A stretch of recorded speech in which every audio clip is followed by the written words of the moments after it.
ഏവർക്കും പ്രണാമം. നമുക്ക് ശ്രീ വാൽമീകി രാമായണത്തിലേക്ക് തന്നെ മടങ്ങാം.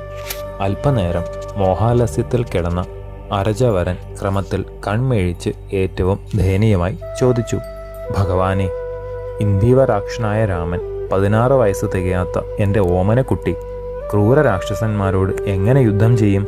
അതിശക്തരായ സൈന്യങ്ങൾ അക്ഷൗഹിണി കണക്കിൽ എനിക്ക് ഉണ്ട്. അമാത്യശ്രേഷ്ഠന്മാരും പരാക്രമം തികഞ്ഞ ഭടജനങ്ങളും സർവാസ്ത്ര പ്രയോഗ ചതുരന്മാരാണ്. അസുരന്മാരോട് യുദ്ധം ചെയ്യുവാൻ കെൽപ്പുള്ള അവരെ കൊണ്ടുപോകുവാൻ ദയ തോന്നണേ. എൻ്റെ വാത്സല്യപുത്രൻ രാമനെ കൊണ്ടുപോകരുതേ. അമ്പും വില്ലുമേന്തി പടയുടെ മുമ്പിൽ ഞാൻ തന്നെ വന്ന് യജ്ഞത്തിന് കാവൽ നിൽക്കാം. പ്രാണൻ പോകുന്നതുവരെ ഞാൻ ആ അരക്കരോട് അടരാടിക്കൊള്ളാം. യതിവര്യനായ അവിടുത്തെ വ്രതചര്യയ്ക്ക് വിഘ്നം വരാതെ കഴിക്കാം.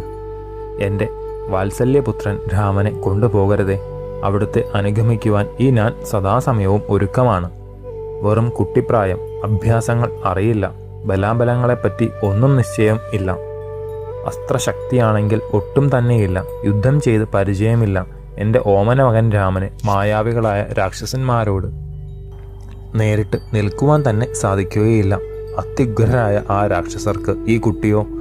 മാമുനി വ്യാഘ്രനായ അവിടേക്ക് കരുണയുണ്ടാകണേ.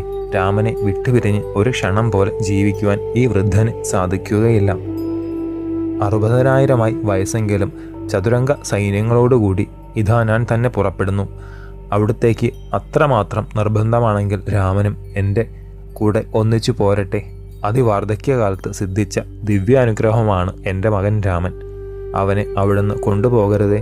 4 പുത്രന്മാരിൽ ജ്യേഷ്ഠനും ധാർമ്മികനുമായ രാമനിൽ എനിക്ക് അധികം സ്നേഹമുണ്ട്. ആ രാക്ഷസന്മാർ ആരുടെ മക്കളാണ്? ആരാണ് അവരെ പരിരക്ഷിക്കുന്നത്? എത്രമാത്രം ശക്തിയും പരാക്രമവുമുണ്ട്?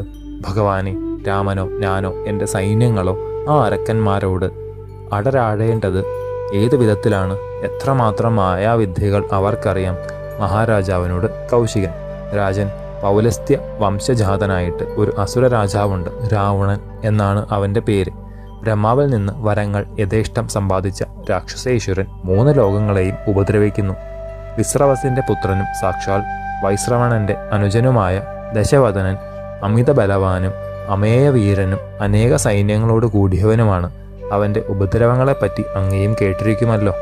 യാഗത്തെ അവൻ നേരിട്ട് മുടക്കില്ല എന്ന് മാത്രം കരുത്തേറിയ മാരീച സുബാഹുക്കളെ രാവണനാണ് അയച്ച് യജ്ഞം മുടക്കുന്നത്. ഈ മറുപടി വാക്കുകൾ കേട്ട മഹാരാജാവ് പെട്ടെന്ന് പറഞ്ഞു, ധർമാഗ്രഗണ്യനായ മാമുനേന്ദ്ര, മഹാദുഷ്ടനായ ദശാസ്യനോട് എതിരിട്ട് നിൽക്കുവാനുള്ള ശക്തി എനിക്കില്ല.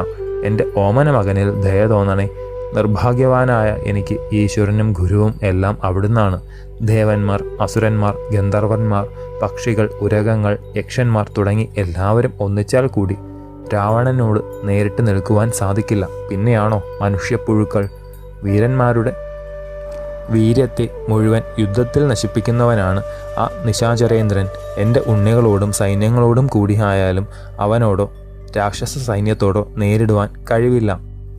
ബ്രഹ്മർഷി വര്യ, അസ്ത്രാഭ്യാസം മുഴുവിപ്പിക്കാത്ത ദേവതുല്യനായ കൊച്ചുമകൻ രാമൻ ചെറിയ കുട്ടിയാണ്. ഞാൻ തരികയില്ല.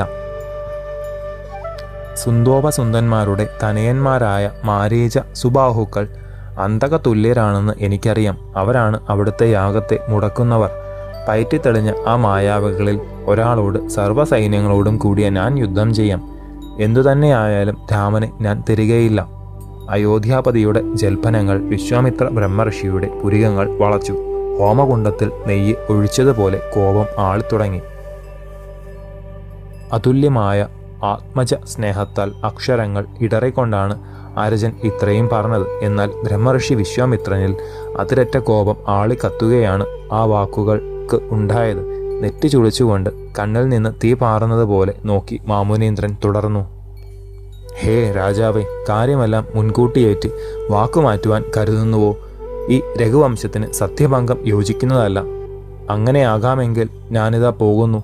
വാക്കുമാറുന്ന അങ്ങ് സുഹൃത്തുക്കളുമൊത്ത് സസുഖം വസിച്ചാലും. മഹാബുദ്ധിമാനായ ബ്രഹ്മർഷിയുടെ കോപവാക്കുകൾ കേട്ട് ഭൂമിയാകെ ഒന്ന് കുലുങ്ങി.